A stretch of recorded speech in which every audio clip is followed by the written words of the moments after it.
Donc il est où le penseur?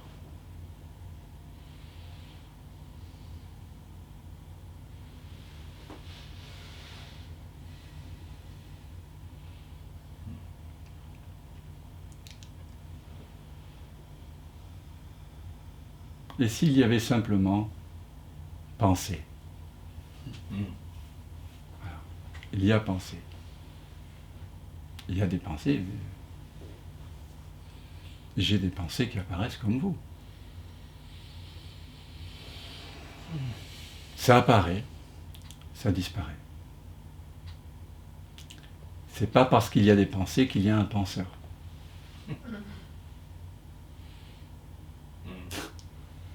Est-ce qu'on peut avoir ce rapport impersonnel avec les pensées? Comme lorsqu'on dit « il pleut ». « Il pleut » ne fait pas référence à quelqu'un qui est en train de pleuvoir. Et pourtant il pleut. C'est il. Voilà, c'est « il pleut » ou « ça pleut ». Les Les nuages pleuvent. tu pleues, il pleut. Hein, il fait beau. Hein, il fait beau, voilà, il n'y a personne qui fait beau. Qu'est-ce qui se passe lorsque nous laissons les pensées arriver comme si c'était des choses impersonnelles, comme si c'était des... Oui. Ouais, on se laisse agir, Ouais. comme on se laisse, on se laisse penser. Ouais, on laisse la pensée être, c'est tout. Hein. Voilà. Comme si, Et on se fout la paix, on arrête de surajouter quelque chose qui n'est pas vrai. On n'est pas obligé, pour penser avec une certaine justesse et une certaine beauté, d'inventer, de créer l'illusion d'un penseur qui les pense. Au contraire, vous voyez que ça pense. Il y a des sensations, mais il n'y a pas quelqu'un qui sent les sensations du corps. Il y a juste sentir, sensation, vibration, ce qu'on appelle parfois émotion, sentiment. Mais il n'y a pas quelqu'un de sentimental.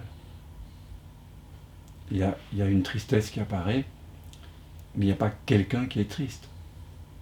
Il y a de la joie qui apparaît, mais ça ne crée pas un quelqu'un qui est joyeux. Il y a juste sentir, il y a penser, mais il n'y a pas de penseur et il n'y a pas de quelqu'un qui sent. C'est l'impersonnalisation. C'est ça, c'est une impersonnalisation, mais qui est réelle et qui est très intime.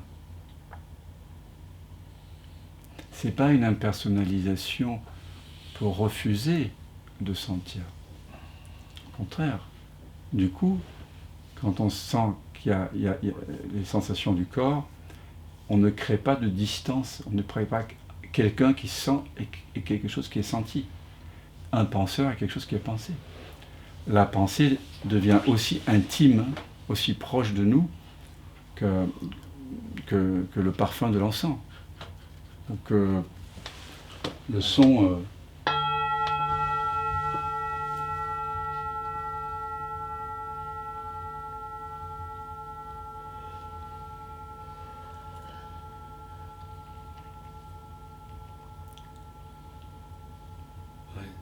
c'est comme dire, un jour que tu es plus agité, tu pourrais dire, tiens, aujourd'hui, il pense plus que d'habitude. Oui. Aujourd'hui, on ne sent plus que d'habitude. C'est difficile hein, de ne pas dire je. C'est comme le jeu, là, le ni oui ni non. C'est comme sortir ça des... Oui, tu peux dire ça pense. Hein. Ça pense. Le son, il apparaît. Il y a une écoute, il y a une sorte d'écoute, on pourrait dire, mais il n'y a pas quelqu'un qui écoute. Il y a des parfums, mais il n'y a pas quelqu'un qui hume. Il y a des goûts, mais il n'y a pas quelqu'un qui goûte. Il y a goûter, humer, sentir, entendre, voir, penser.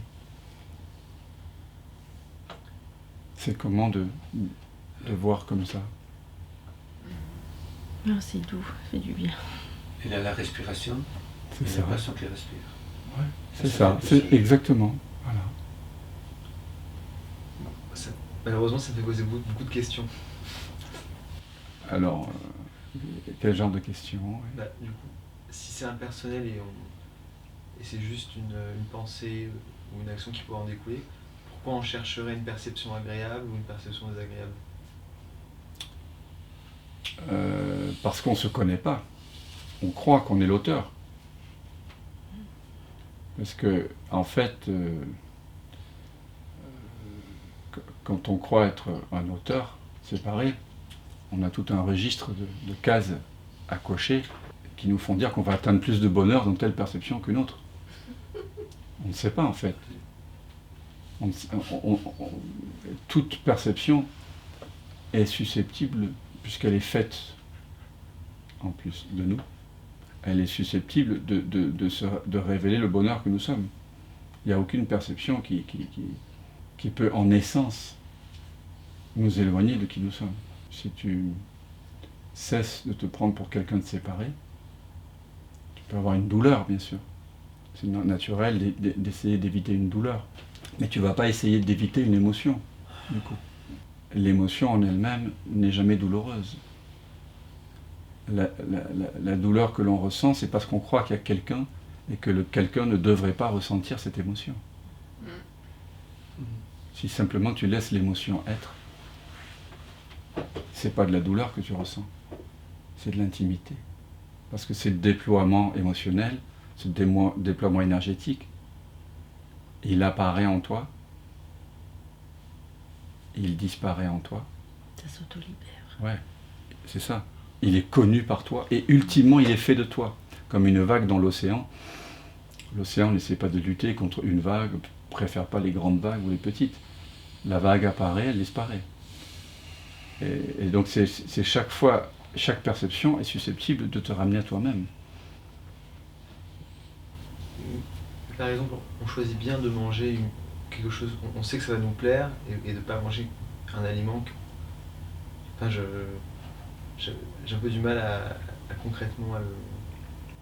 Oui, mais si tu veux, ça c'est le corps qui fait ça. Tu n'as pas besoin pour ça d'inventer quelqu'un. Si tu sais que le champignon il est vénéneux, le corps le mange pas. Tu n'as pas besoin d'inventer quelqu'un qui pense cela. C'est juste, ça se fait. C'est naturel d'éviter certaines situations, d'éviter les bus quand on traverse. Ça se fait. Tu n'as pas besoin d'inventer quelqu'un qui a été courageux ou lâche. Tu vois ce que je veux dire? Tu n'as pas besoin d'inventer l'idée d'être quelqu'un. Tu introduis quelque chose en plus qui crée une souffrance, qui crée une séparation. Mais c'est difficile de lâcher ça parce que tout concourt à nous pousser dans cette personnalisation, dans cette identification. Bien sûr. On est ceci, cela, et on doit réaliser ci, on doit réaliser ça, on doit avoir une place dans la société. Et à un moment de dire ben non.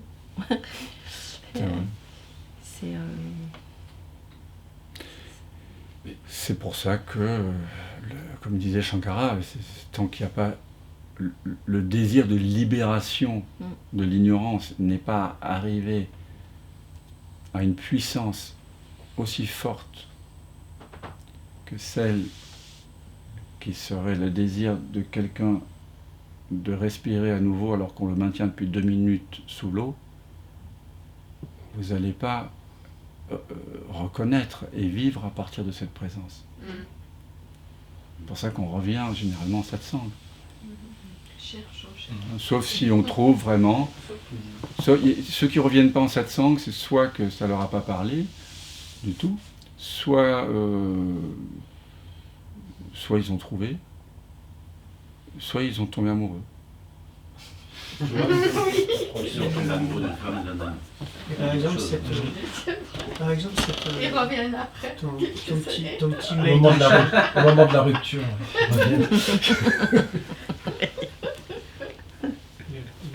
le petit Made in China, par exemple. Oui. L'avoir, enfin, Moi, personnellement, je me suis éveillé personnellement en appuyant dessus. oui. Est-ce que tu connais ta prochaine pensée?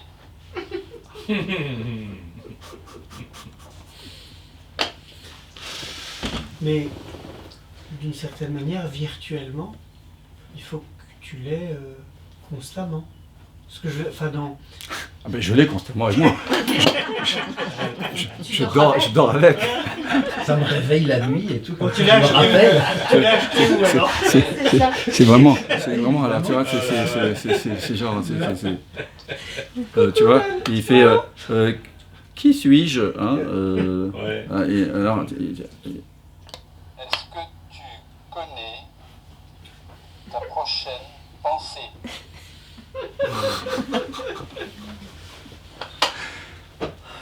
c'est une invitation. C'est une invitation. On se lance des invitations. Évidemment que s'il n'y a pas un questionnement très puissant de remise en question de ce que l'on prend pour acquis, il n'y aura pas de fissuration de cette bulle d'irréalité. Il y aura pas, elle ne va pas éclater. Parce que on est en train de soulever le voile du plus grand tabou de l'humanité. Hein? Les histoires de complot, de machin, c'est rien à côté de ce complot qu'on se livre à soi-même en pensant que je suis l'auteur des pensées et l'acteur de mes actes. Je suis au contrôle de ma vie. Je suis séparé des uns et des autres. Parce que mes pensées sont privées et que je ne connais pas la pensée des autres, je pense être quelqu'un qui est dedans et le monde est dehors. La conscience, elle est ici, en moi, et peut-être d'autres êtres conscients, mais tout ça c'est hors de moi. Il y a cette bulle-là, elle n'est pas réelle, elle n'est jamais réelle, elle ne l'a jamais été, elle est cause de toute notre souffrance et de tous nos conflits. Elle est conceptuelle en fait. Elle est uniquement conceptuelle. Et donc on va interroger, hein, au cours de ce week-end,